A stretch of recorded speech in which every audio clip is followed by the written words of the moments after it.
नमस्कार प्यारे साथियों, एक बार फिर से आप सभी का स्वागत करते हैं आपके अपने YouTube channel history by Krishna Sandeep sir में। आज मैं लेकर आया हूं आपके लिए संसद से संबंधित कुछ महत्वपूर्ण प्रश्न की एक क्विज। तो शुरू करते हैं आज की क्विज और आज का पहला प्रश्न है,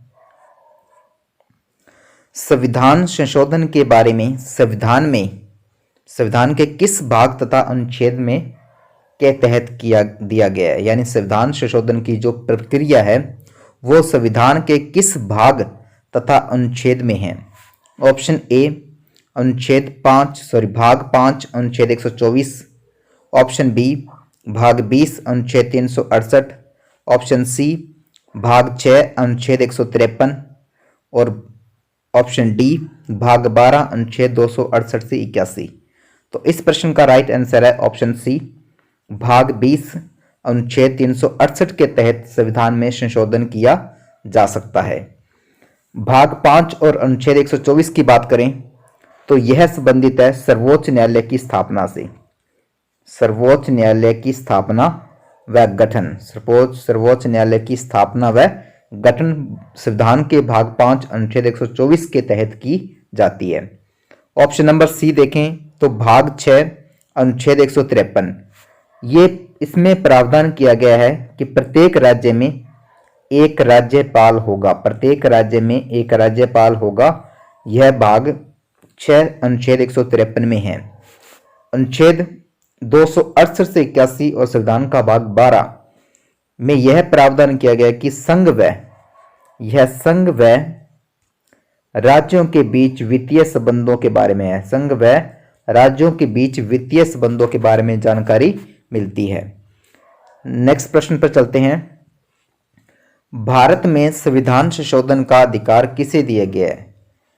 ऑप्शन नंबर ए प्रधानमंत्री को, ऑप्शन नंबर 2 यानी बी राष्ट्रपति को, ऑप्शन नंबर सी संसद को और ऑप्शन नंबर डी उच्च न्यायालय को। तो इस प्रश्न का राइट आंसर है ऑप्शन सी संसद को।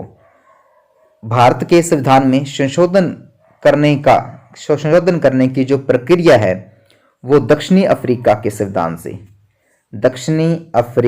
संविधान से इस पूरी प्रक्रिया को हमारे संविधान में ग्रहण किया गया है, जबकि संविधान में संशोधन करने का अधिकार भारतीय संसद को प्राप्त है। आगे बढ़ते हैं। अनुच्छेद 54 का संबंध है, यानी अनुच्छेद 54 संबंधित है। ऑप्शन ए राष्ट्रपति के निर्वाचन की रीति, ऑप्शन बी राष्ट्रपति के निर्वाचन से, ऑप्शन सी संघ की कार्यपालिका शक्ति का विस्तार और ऑप्शन डी है राज्य की कार्यपालिका शक्ति का विस्तार। तो इस प्रश्न का राइट आंसर है अनुच्छेद 54 है वो संबंधित है राष्ट्रपति के निर्वाचन से, यानी ऑप्शन बी इस प्रश्न का सही उत्तर है। जबकि राष्ट्रपति के निर्वाचन की रीति का उल्लेख संविधान के अनुच्छेद 55 में इसका वर्णन किया गया। संघ की कार्यपालिका शक्ति का विस्तार, संघ की कार्यपालिका की शक्ति का विस्तार संविधान के अनुच्छेद 73 में, जबकि राज्य की कार्यपालिका शक्ति का विस्तार संविधान के अनुच्छेद 162 में दिया गया है। नेक्स्ट प्रश्न है, सर्वोच्च न्यायालय ने आधारभूत ढांचे का सिद्धांत किस वाद में प्रतिपादित किया है। ऑप्शन ए सज्जन सिंह बनाम राजस्थान राज्य, सज्जन सिंह बनाम राजस्थान राज्य, ये वाद है 1965 का, ये वाद है 1965 का। उसके बाद में बी ऑप्शन पर देखें तो गोलकनाथ बनाम पंजाब राज्य, गोलकनाथ बनाम पंजाब राज्य, ये वाद है 1967 का, 1967 का। सी ऑप्शन पर मिनर्वा मिल्स बनाम भारत संघ, मिनर्वा मिल्स बनाम भारत संघ, ये वाद हुआ था 1980 में, 1980 में। और केशवानंद भारती बनाम केरल राज्य, ये वाद हुआ था 1973 में। तो सर्वोच्च न्यायालय के आधारभूत ढांचे का जो सिद्धांत है वो संबंधित है 1973 के केशवानंद भारती बनाम केरल राज्य, यानी इस प्रश्न का राइट आंसर है ऑप्शन डी केशवानंद भारती बनाम केरल राज्य 1973 का वाद। नेक्स्ट क्वेश्चन पर चलते हैं। अब तक कुल कितनी बार, अब तक कुल कितनी बार अनुच्छेद 368 में संशोधन किया गया है? ऑप्शन ए 1 बार, ऑप्शन बी 2 बार, ऑप्शन सी 3 बार, ऑप्शन डी 4 बार। तो इस प्रश्न का राइट आंसर है ऑप्शन सी 3 बार। अनुच्छेद 368 में अब तक 3 बार संशोधन किया जा सका है। पहली बार किया गया था संविधान के अनुच्छेद 7वें संविधान संशोधन 1956 के द्वारा। उसके बाद दोबारा 24वें संविधान संशोधन 1971 के द्वारा, और फिर 42वें संविधान संशोधन 1976 के द्वारा, यानी 3 बार संविधान के अनुच्छेद 368 में संशोधन किया जा चुका है। आगे बढ़ते हैं।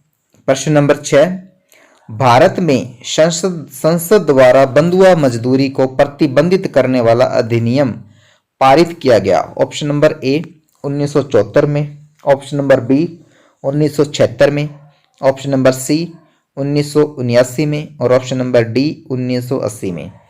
तो राइट आंसर इस प्रश्न का सी 1979 में। 1979 में भारतीय संसद के द्वारा बंधुआ मजदूरी को प्रतिबंधित करने वाला जो अधिनियम है यानी कानून है वो संसद में पारित हुआ था। नेक्स्ट प्रश्न देखते हैं। भारतीय संविधान में संशोधन लाने का विधेयक लाया जा सकता है। ऑप्शन नंबर ए केवल लोकसभा में, ऑप्शन नंबर बी केवल राज्यसभा में, ऑप्शन नंबर सी या तो लोकसभा में या राज्यसभा में, और ऑप्शन नंबर डी भारत के सर्वोच्च न्यायालय में। तो इस प्रश्न का राइट आंसर है ऑप्शन नंबर सी, या तो लोकसभा में या राज्यसभा में।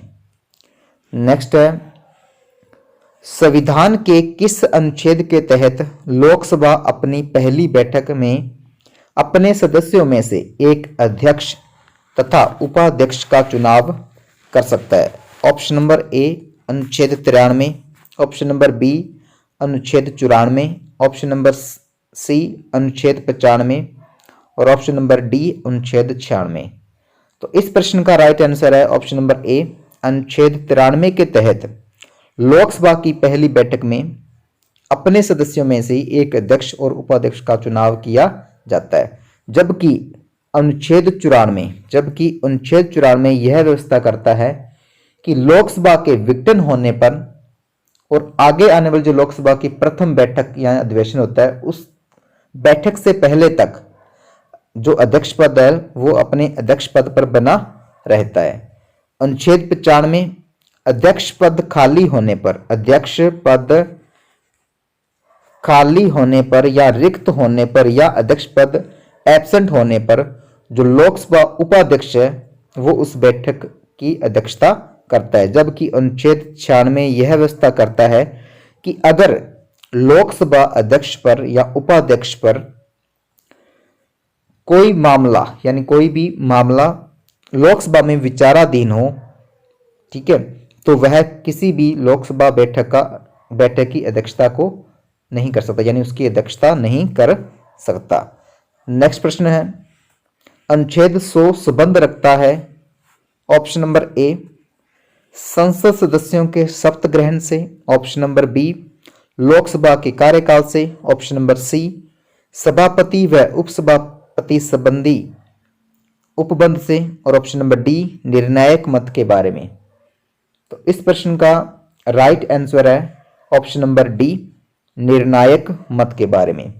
जब लोकसभा में पक्ष और विपक्ष यानी दोनों में जो मत है वो इक्वल यानी बराबर स्थिति में आ जाते हैं तो लोकसभा अध्यक्ष के पास ये अधिकार होता है कि वो अपना मत दे सकता है।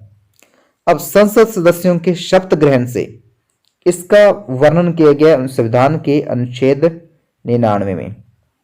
जो 99 अनुच्छेद है वो ये प्रावधान देता है संविधान जो संसद सदस्य है उनके शपथ ग्रहण से, जबकि लोकसभा के कार्यकाल से संबंधित जो अनुच्छेद है वो है अनुच्छेद 83(2) के अनुसार लोकसभा के कार्यकाल 5 वर्ष होगा, जबकि सभापति व उपसभापति का जो संबंधी जो उपबंध है वो संविधान के अनुच्छेद 79 से 92 है।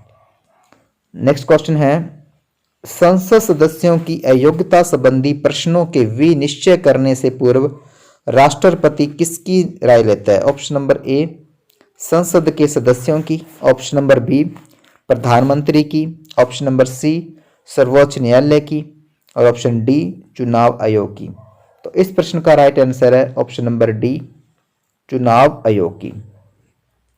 नेक्स्ट क्वेश्चन है, किस संविधान संशोधन के द्वारा लोकसभा सदस्यों की संख्या 545 कर दी गई? ऑप्शन नंबर ए 7वें संविधान संशोधन 1956 के द्वारा, ऑप्शन नंबर बी 31वें संविधान संशोधन 1974 के द्वारा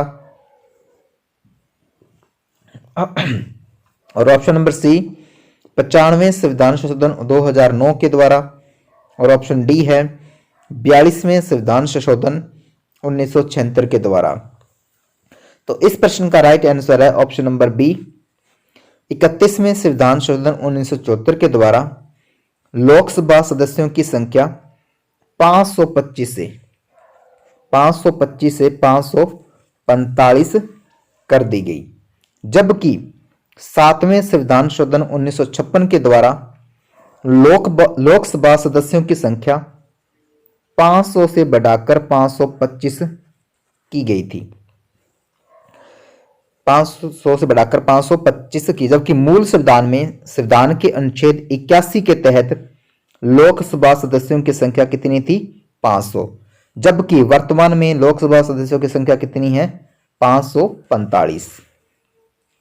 नेक्स्ट क्वेश्चन है, राज्यसभा का सर्वप्रथम गठन हुआ? ऑप्शन नंबर ए 13 मई 1952 को, ऑप्शन नंबर बी 3 अप्रैल 1952 को, ऑप्शन नंबर सी 17 अप्रैल 1952 को और ऑप्शन नंबर डी है 23 अगस्त 1954 को। तो इस प्रश्न का राइट आंसर है ऑप्शन नंबर बी 3 अप्रैल 1952 को काउंसिल ऑफ स्टेट, 3 अप्रैल 1952 को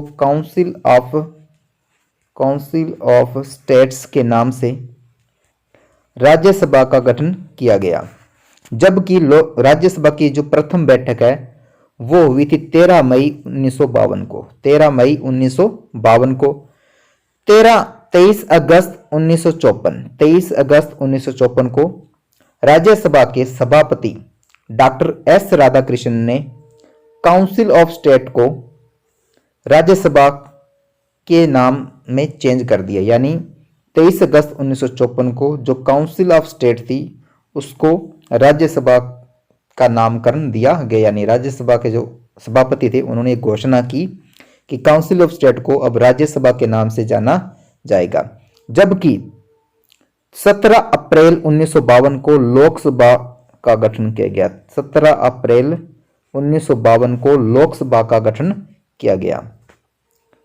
तो आज की क्विज यहीं पर समाप्त होती है। धन्यवाद।